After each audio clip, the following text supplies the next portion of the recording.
그래서 애초에 흉터를 다시 한번 강조하지만 애초에 흉터를 작게 만드는 게 제일 좋아요. 왜냐면 뭐 해결하는 방법이 있다고 하지만 그래도 원래대로 가진 않으니까. 이런 정도면은 3년 지나도 회복이 안 돼요. 아예 회복이 안 될 수도 있어요. 그래서 이제 고민이다 이게. 왜냐면 잘못하면 수술비도 더 많이 나오니까 이게 참 문제죠. 흉터가. 안녕하세요. 살 빼주는 사업바 김지수 원장입니다. 지방흡입 흉터가 커지면은 치료를 안 할 수가 없는데 피부과에 가서 치료를 받겠죠. 피부과에 레이저가 많으니까. 그러면은 보통 이제 돈이 100만 원에서 200만 원 정도 들어요. 꽤 드네 생각보다. 많이 들어요. 왜냐면 레이저 횟수랑 뭐 종류 가지고 이제 돈을 매기잖아요. 그러니까 어차피 조금만 해도 같은 횟수, 같은 비용이고 좀 커도 같은 횟수, 같은 비용일 거잖아요. 뭐 레이저 쏘는데 시간 많이 안 드니까 비싸요 생각보다. 그래서 지방흡입 견적받는다고 뭐 10군데 돌아다녀가지고 50만 원 싸게 견적받았다. 내가 엄청 잘했다고 막 자부심을 느끼는데 레이저 비용이 막 200만 원 들어버리면은 별보다 배꼽이 더 크잖아요. 그래서 흉터를 되게 작게 수술을 하는 게 사실 돈 버는 거예요. 그리고 흉터를 작게 만들고 그 흉터를 그 병원에서 자체적으로 다 치료를 해줄 수 있으면은 추가 비용이 들지 않으니까 사실은 훨씬 싼 거죠. 그래서 이제 오늘은 그 지방흡입 흉터의 종류와 그 종류별로 어떻게 치료하는지에 대해서 간단하게 소개시켜 드리도록 하겠습니다.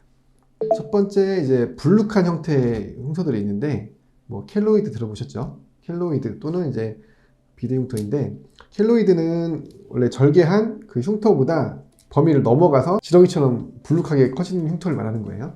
그리고 비대 흉터는 딱 절개한 부위까지만 불룩해지는 걸 말하는 거라서 사실은 이제 의학적으로는 별개인데 눈으로 보기에는 이제 똑같아 보이죠. 불룩하니까.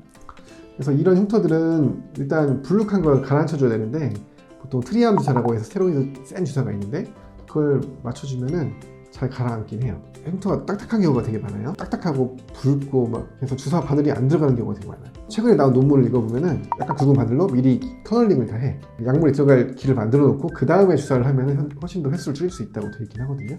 어쨌든 간에 이렇게 불룩한 흉터들은 트리암이라고 하는 그 강력한 스테로이드 주사가 있는데 그 주사를 맞게 되면 붉은기가 좀 좋아지고 높이가 좀 낮아지게 되거든요. 그리고 좀 딱딱한 게 말랑말랑해져요. 그렇게 되면서 혈관 레이저를 같이 하는 경우가 있어요. 심한 경우에는 V빔이나 시너지라는 레이저를 주로 많이 쓰는데 흉터 안에 있는 혈관이 좀 줄어들면서 붉은기도 빠지고 부풀어 올랐던 게 좀 가라앉긴 하죠. 문제는 뭐냐면 비싸요.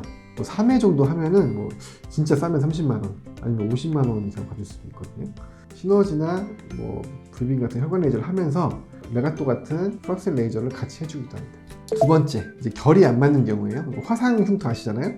화상 흉터는 이제 평평하더라도 색깔이 뭐 피부색이랑 비슷하더라도 생선 비늘처럼 맨들맨들해가지고 주변이랑 결이 안 맞죠. 그리고 텍스처가 안 맞다고 하는데 스킨 텍스처를 맞춰주는 작업을 해야 되는데 프락셀이나 아니면 메가또처럼 그 구멍을 뻥뻥뻥 뚫어가지고 거기가 재생이 되면서 주변이랑 결이 맞춰지는 그런 레이저를 사용해야 되는데 보통 최소 3회는 해야 되고 비용이 분위기가 작으면 10만 원, 넓고 그러면 20만 원까지 하기 때문에 30에서 한 50만 원 정도 비용이 추가가 될 것 같습니다. 세 번째, 흉터가 패인 경우인데 흉터가 이제 패인 경우는 사실 상처일 때 아직 아물지 않았을 때부터 관리를 잘 해야 되는데 그때 깨끗하게 염증이 안 생기게 그 드레싱을 잘 해줘야 되고 EGF 연고처럼 살을 채워주는 연고를 잘 도포해 주거나 또는 이제 PDRN 주사처럼 재생을 해준 주사들이 있는데 그런 것들을 미리미리 잘 해줬으면은 좀 패이는 게 좀 덜하고 근데 이미 패했으면은 프락셀이나 레가또처럼 피부를 구멍을 뚫는 레이저를 해준 상태에서 재생을 도와주는 PDRN 주사 같은 걸 놔서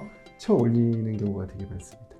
색이 진한 케이스가 또 엄청 많죠. 색이 진한 케이스는 보시면 색깔이 어둡잖아요. 처음에 검붉다가 이렇게 붉은색이랑 검은색이 섞여 있다가 보통은 3개월 지나면 붉은색이 거의 다 빠지거든요. 저희 병원 흉터 같은 경우에는.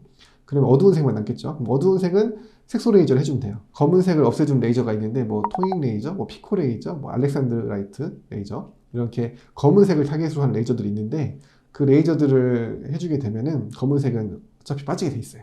네 가지 케이스를 설명드렸는데 불룩하게 튀어나와 있거나 결이 안 맞거나 패여 있거나 검은색 색소 침착이 심한 경우 다양한 경우에 각각 맞는 레이저가 추가가 돼야 되기 때문에 레이저 하나가 추가될 때마다 30만 원에서 50만 원씩 추가가 돼요. 그래서 복합적인 문제가 있을 경우에는 100만 원에서 200만 원 정도 레이저 치료 비용이 나오거든요. 그러니까 저렴한 병원에 가면 뭐 팔 지방암 같은 경우에 뭐 100만 원, 150만 원인 경우도 있단 말이죠. 근데 이렇게 복합적으로 흉터가 생기면 불룩하고 사이즈 너무 크고 해소 침착도 있고 뭐 이러면은 레이저가 3개 뭐 이렇게 추가돼야 되는데 그러면 한 150만 원 막 이렇게 시비가 추가가 돼요. 그러면은 배보다 배꼽이 더 크죠. 수술비, 지방암의 수술비를 저렴하고 찾으려고 막 10군데 100번 팔았는데 수술비보다도 수술비가 더 많이 나오니까 그래서 결국에는 수술도 수술이지만 흉터 작은 것도 되게 중요하다.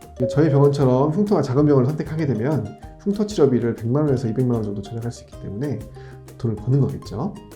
저희 병원 수술비에는 수술비 당연히 포함되어 있고 그다음에 후관리, 턱 같은 경우에는 후관리가 6번, 바디 같은 경우에는 후관리가 5번 포함되어 있고 거기에 이제 흉터 치료비까지 다 포함이 되어 있죠. 그래서 흉터에 문제가 생겼으면 물론 문제가 생긴 적지만 생겼으면 저희가 다 치료될 때까지 다 치료해드리죠. 피부과를 따로 가실 필요가 없어요. 오늘의 결론, 수술비를 견적받을 때는 흉터 치료비까지 포함해서 생각해야 된다입니다.